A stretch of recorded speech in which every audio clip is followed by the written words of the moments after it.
In this video, I'm going to try to cover everything that I know about watchmaking as concisely as possible.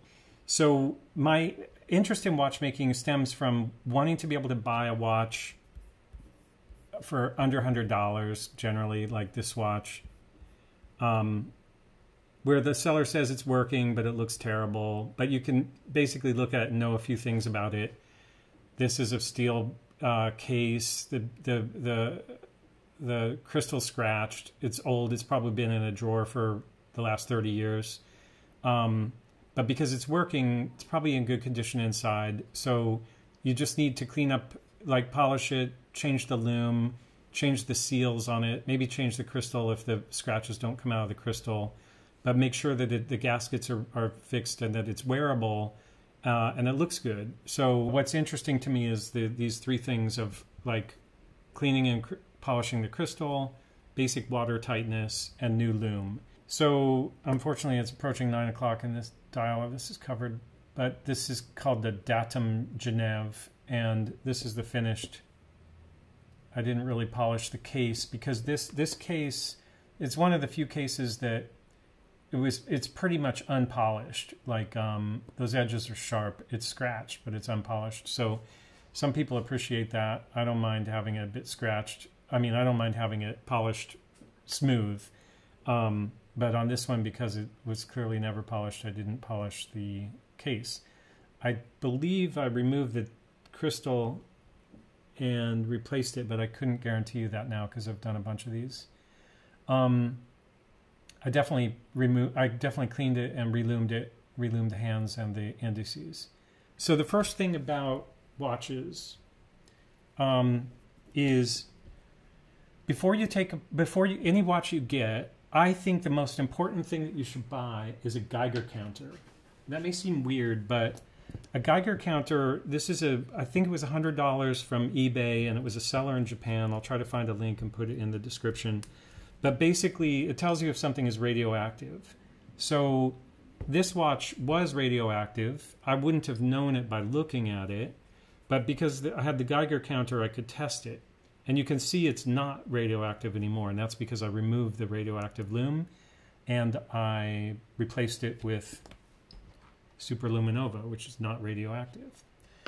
And I want to just show you what the Geiger counter will do. This watch is radioactive, and the Geiger counter goes crazy when you present it with something that has radium on it. So I kind of repeat that in a lot of my videos. I hope I don't forget to repeat it because I think it's really important. And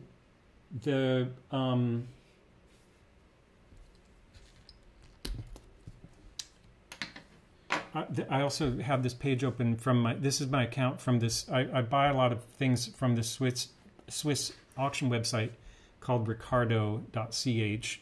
And these three watches, I bought them in December of 2020.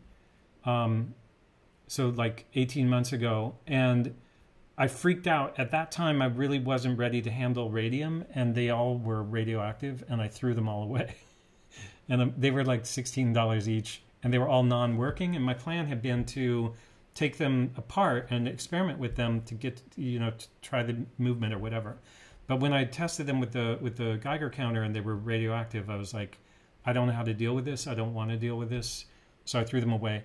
I'm not sure if you have to be that drastic about it. But again, these were like going to be practice watches. And just the idea that there was like loose radium dust in there, what could you do to clean that out of the inside of it before actually spending all that time working with it? And I still don't really have an answer to that, because what I have done with watches that did have radium is I test it, I remove it from the dial and the hands very carefully using a mask, dust mask, and doing it underwater. And then I test it after I've cleaned the dial and hands to make sure that there's no radioactivity like loose in it. But usually you can kind of see that beforehand if it looks like it's broken, chunks of it are missing or something. So and then I also don't on the watches that I've done with radium, I don't go into the movement. So even if there was some dust in the movement. I'm not in there working with it the way I'd intended to with these watches I bought specifically to try to work on movements. So that's the radium thing. Okay, so the next thing in the line is magnifying glasses. So this is my favorite one. The reason is, this is from AliExpress. This maintains your binocular vision so you can see depth, which I think is important. And then it comes with like a set of 5 lenses. So this lens is the most extreme, and you can focus about here. And then the least extreme lens, you can be looking down at the desk and you can focus, and that's more like reading glasses kind of magnification. And then it's got everything in between. So that's the most useful thing I've found. If you can use regular reading glasses too. These are about this close, which is this is midway between. On those, this would be like the middle one. The distant one would be from this distance. This is reading glass distance. And then the closest one would be like I said. So reading glasses are kind of in between. I don't remember what number this is, but probably +2 or something.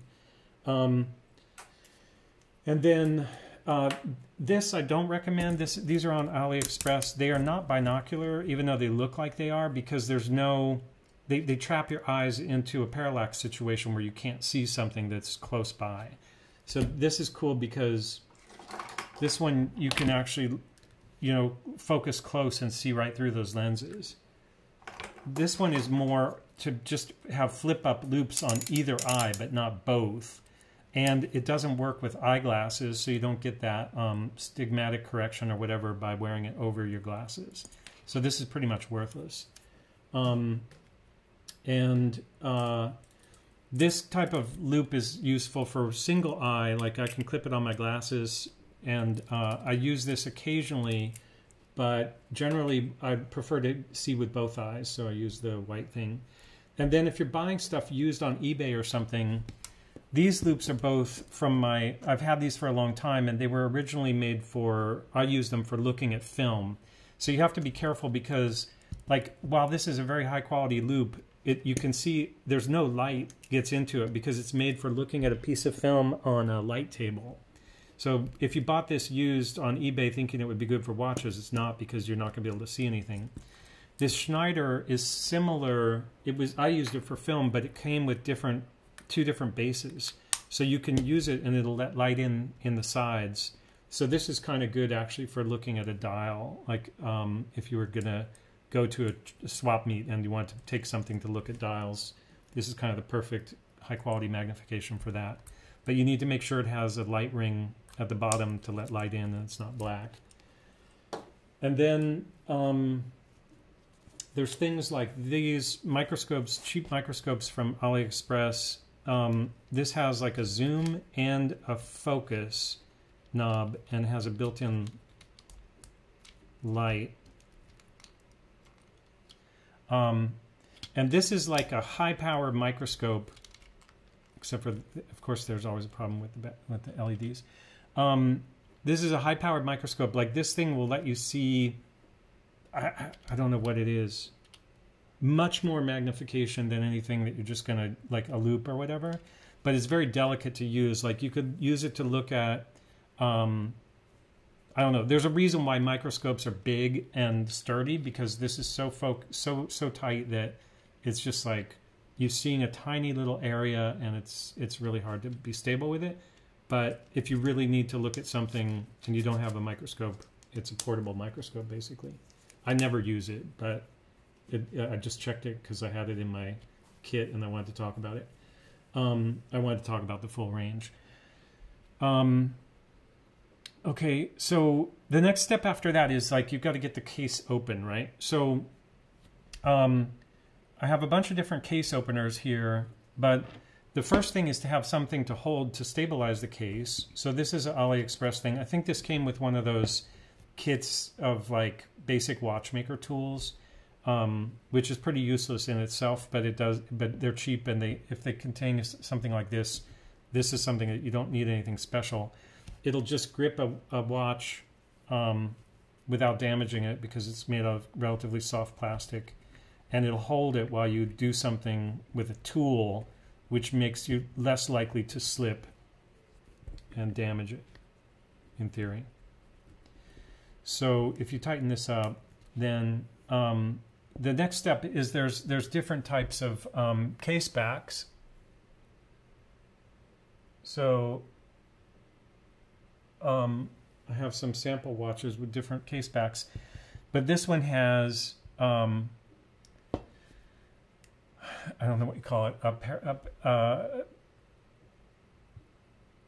1, 2, 3, 4, 5, 6, 7, 8, 9, 10, 11. I think it's 12-sided. So if you use a 2-point tool like this, you're pretty likely to slip and scratch it. So they make these 3-point tools, which I hate, but they do grab it in 3 different places, and it can be slightly more stable. But the reason I hate these is that you have to, all these bits kind of rotate and become very fidgety, and just takes a long time. But because of that, oh, and then there's this bespoke tools, like this tool.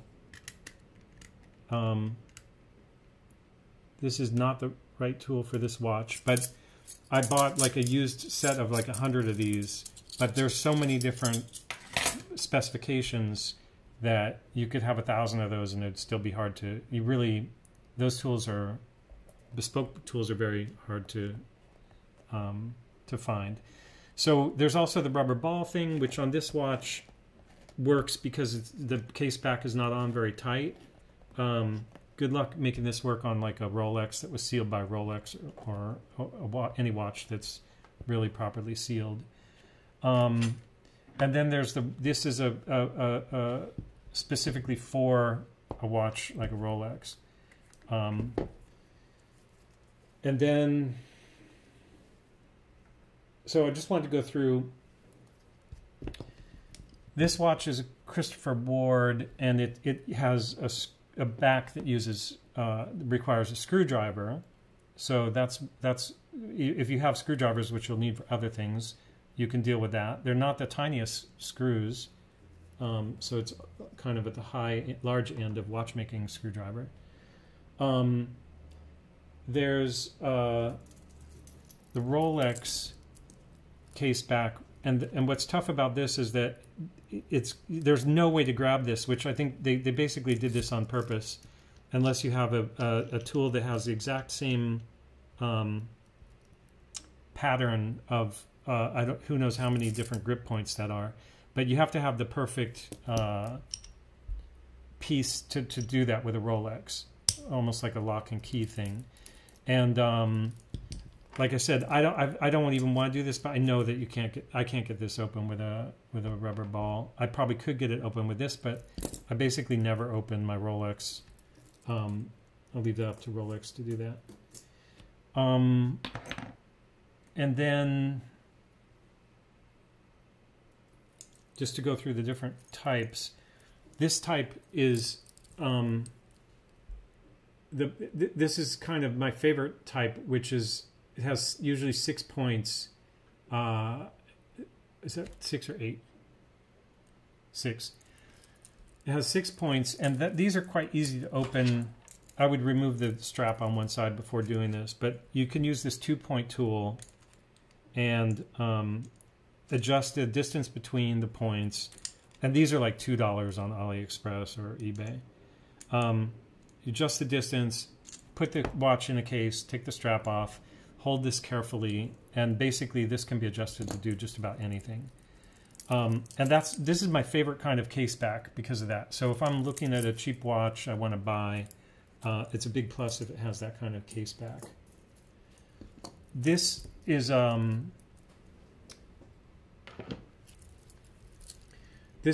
watch that I like a lot. It has a compressor case, which is very waterproof, but it's a snapback. So it has the compressor crown and compressor case back. So for this, you need something like something that can do remove a snapback, and usually it's a dull knife or a special watch opening tool. And this happens to have a groove in it, this particular snapback. Normally I hate snapbacks because it's so easy to slip, but this has a groove in it. So you're not actually going between the case and the back. You can get in that groove and pop it open quite easily.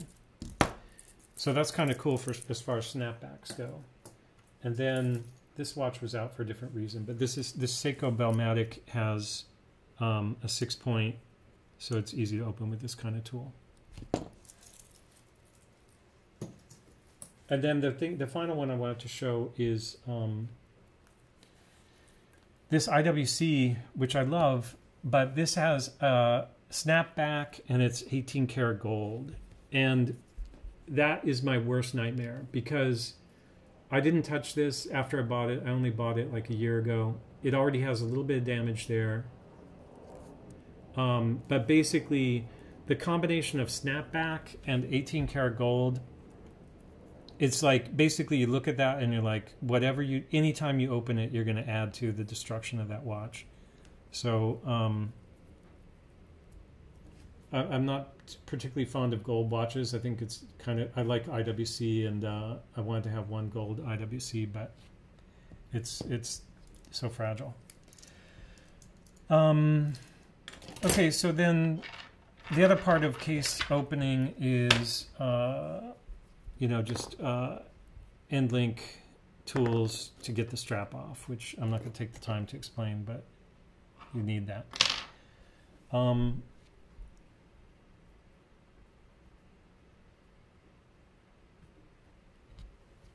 And then the next thing after that is like once you start taking things apart, you need something to keep track of your parts.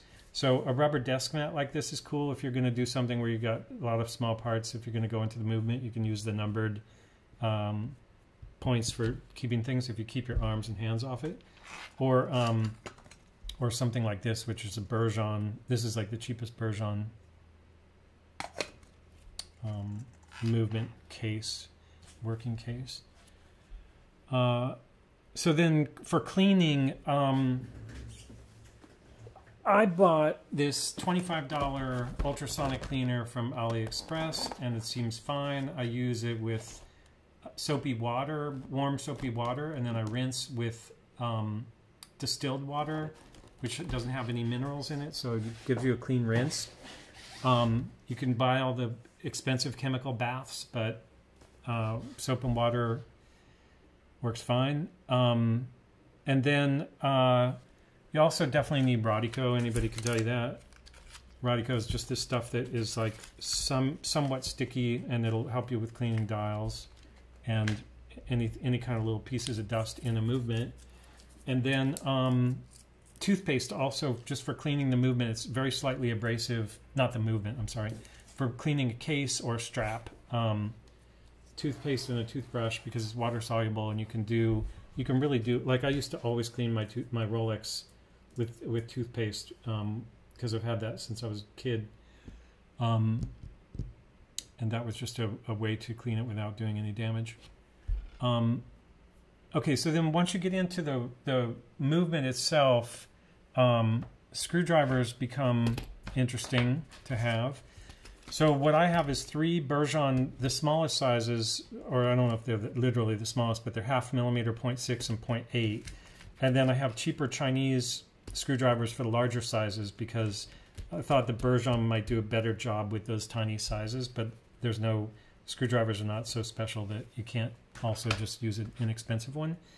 And then they need to be demagnetized. So I was having some problem with one of these being magnetized, this one. So I want to show you the fact that it needs demagnetizing. So if you try to place a screw and then touch it with this, the screw just ends up getting pulled around by the screwdriver. So that's no good. And if these other two are not, they do not need demagnetizing. So I just wanted to show you that and then demagnetize it on camera and see if it works. I haven't done this before. So you can, oh, also this is bent, so let's fix that.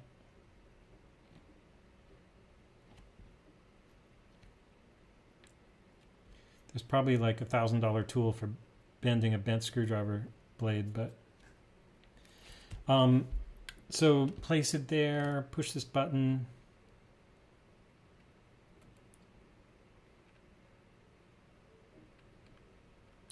And let's see what happened. Still magnetic. That's what I was wondering about, because I've been using this to like demagnetize, thinking I'm demagnetizing a movement. Like put a watch on there, run the demagnetizer. It's like, if it doesn't demagnetize this screwdriver blade. Okay, that time it did work. You know, I probably didn't do it long enough. But that's pretty cool. It did work. Okay, I was trying to keep this short, so didn't do it long enough apparently. But still, if you're trying to if you're trying to demagnetize a movement with this little thing, which is common, cheap one from AliExpress, you probably need to let it go for quite a long time.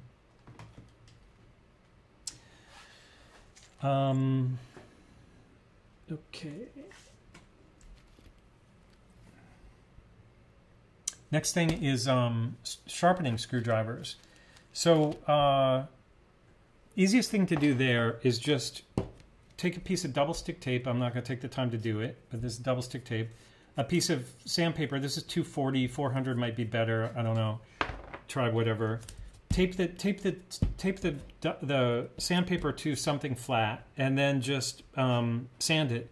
There's things like Bergeon makes a little thing with wheels on it that will hold the screwdriver at a certain angle. In theory, like you have to adjust it anyway to get the right angle, have the right amount sticking out, and then you can roll it back and forth. But you know, if you keep looking at what you're doing with some kind of magnifying device and just do it carefully, try to keep it flat, it's not rocket science to sharpen a screwdriver. It does need to be sharp though, or else it'll get caught up. So before you do any work with any screwdriver, you should inspect it as you go into doing that work, and just if it's chipped or on the corner or whatever, you should fix it. In the end, they should fit tightly in the slots of the screw, whatever screw size. And then tweezers. I bought these recently. I did a lot of tweezering with the wrong tweezer, which was made for electronics. This one.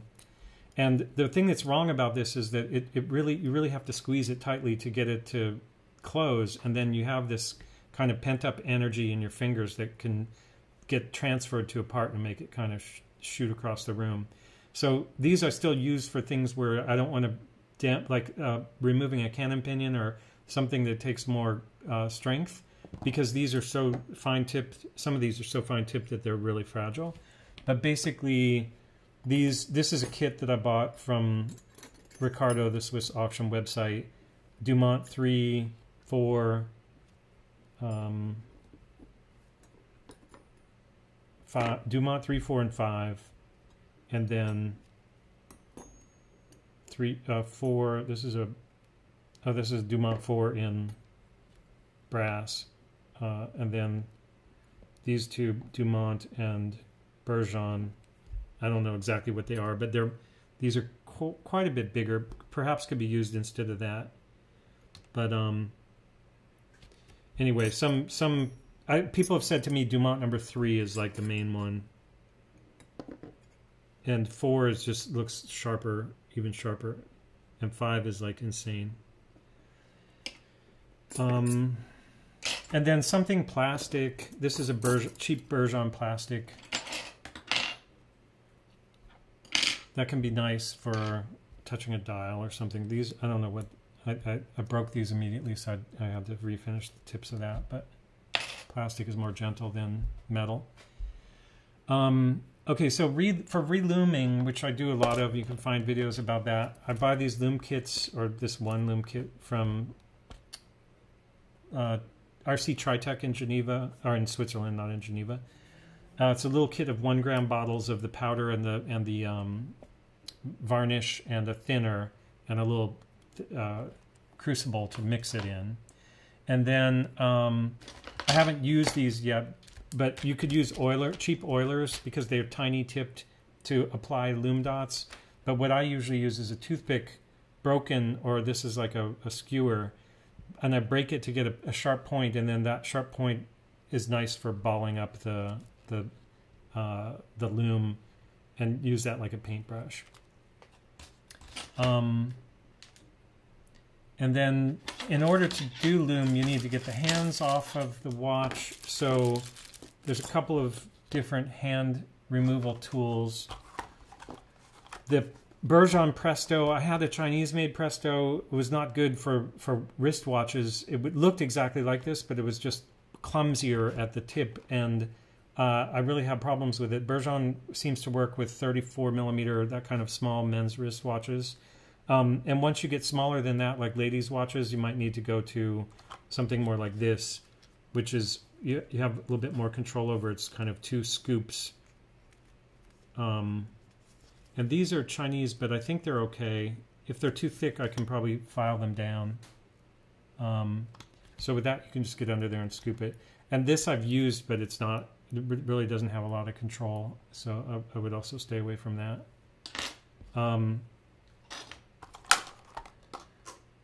So the Chinese version of the Bergeon looks just the same, but I recommend against that.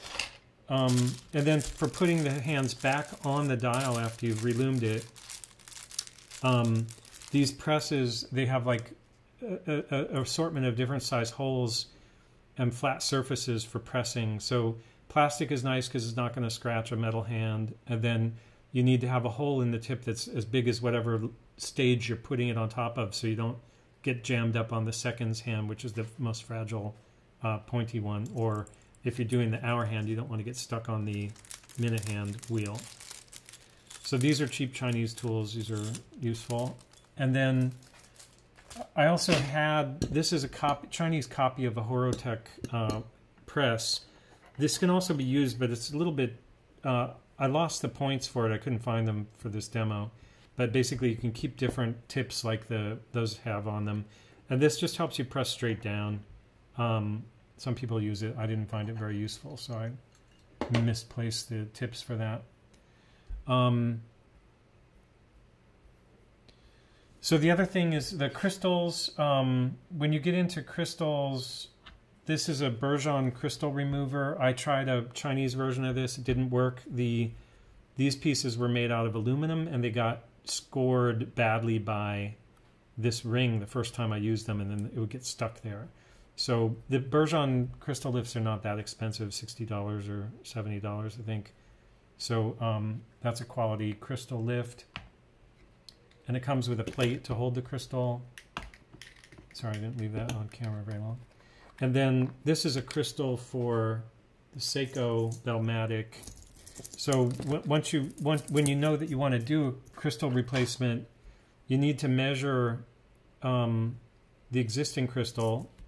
So calipers like this are good. This one's cool because it has 2 decimal points after the 0 in millimeters. Some only have 1. And then you're going to measure that to 3232. And then this was a crystal I bought that was known to be correct for this watch. So this says 3248, and that's because I think the crystal is at the bottom. Yeah, whatever. It's compressed in there a little bit. So the crystal is probably going to measure slightly larger than, like, 1/10 of a millimeter larger than what you measure when it's on the watch, because it's compressed on the watch. And then in terms of buying crystals, this was bought on eBay from a seller who went to the trouble to say that that was the correct crystal for this particular Seiko Bellmatic. But for generic crystals, you can get them on Cousins website in the UK, cousinsuk.com. And for measuring, you can also use old school calipers. You don't need electronic. I think this was a cheap Chinese, but it's cheap meaning inexpensive. It's fine. It's only in metric, which is fine for me. And then the other thing, before you even do a crystal, like replace it, you definitely should try polishing it with Polywatch. This is what everybody uses. You just rub it until it's polished. And if there are deep scratches in it, you can sand them down successively with like starting at 280 sandpaper, maybe not even that high, 400, and then 600 and 1200 or something like that. And then just polish out you'll end up making the crystal look almost translucent because the scratches from the sandpaper. But once you get down to 600 or 1200, the Polywatch will take out the last bit and you'll end up with a clear crystal again. And then you can combine that, just cleaning the crystal really well, with ultrasonic soap and water cleaning of the case with the movement removed.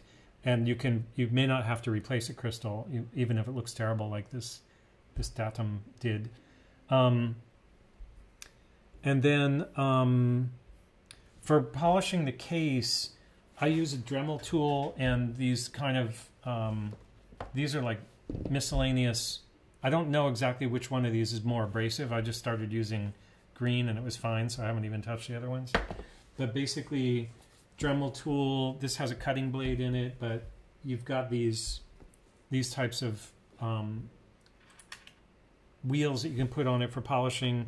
And these are some kind of used ones that I've used quite a bit. Just be careful because there's two ways of mounting these on there. There's the screw, which technically should be used with this type of tip. And this type of tip is kind of the safest to use because it's hard to mess up with it. But with these other tips, these other two are not this type of screw. There's like a screw that goes through the core of the thing. I need to change these anyway, but if you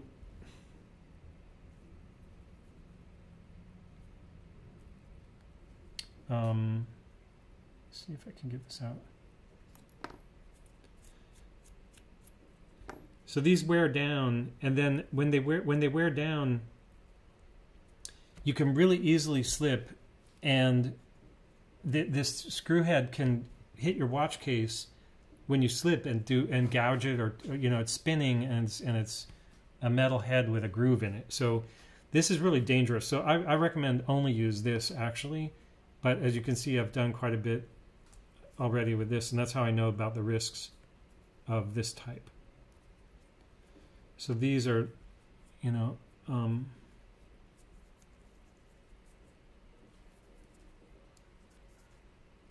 so if you're careful, that should be fine, but it's easy to mess up. Maybe that screw's too short for that one.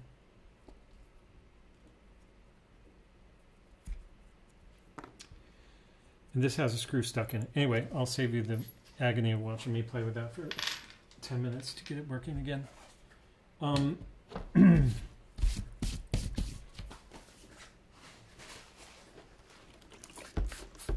Some Windex, or Ajax in Europe.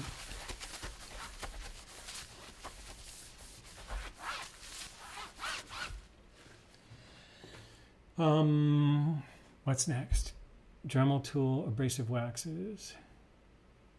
Okay, so then when you close the case again, you're going to need to make sure it's waterproof. So this is gasket grease. This is from China, but it's a copy of Bergeon's product number 7055. It's just a little sponge with some silicone grease on it, and you can stick a gasket in there, close it, rotate it, and that will distribute a little bit of silicone on the gasket, and that makes it seal better than just raw rubber. And then you can shop on AliExpress for O-rings of different sizes and different thicknesses, and O-rings for the crowns. So that's just a matter of like using your calipers to measure what size O-ring you need, and then ordering it. And you can buy a kit with hundreds and hundreds of O-rings for nothing on AliExpress. And then for the crown, you can buy these crown kits. I haven't used this yet, but the crown and stem, this seems kind of useful, which is why I bought it. But basically, the stems have these numbers associated with them. and the crowns are already, they have the gasket inside. A lot of waterproof crowns are hard. It's hard or impossible to replace the gasket if the gasket goes, so you really have to replace the crown.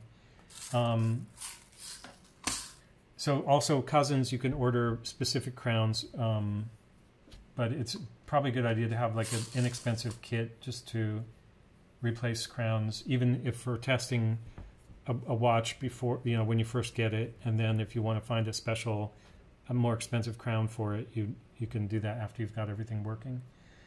And I think that's it.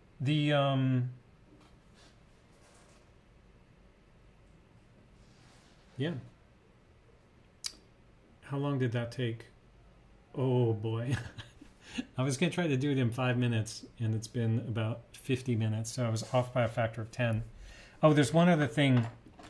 I use this tool a lot. It's a micrometer, but I don't use it as a micrometer. So the micrometer part of it, or aspect of it, is like it'll help you measure the thickness of something really tiny, which is cool.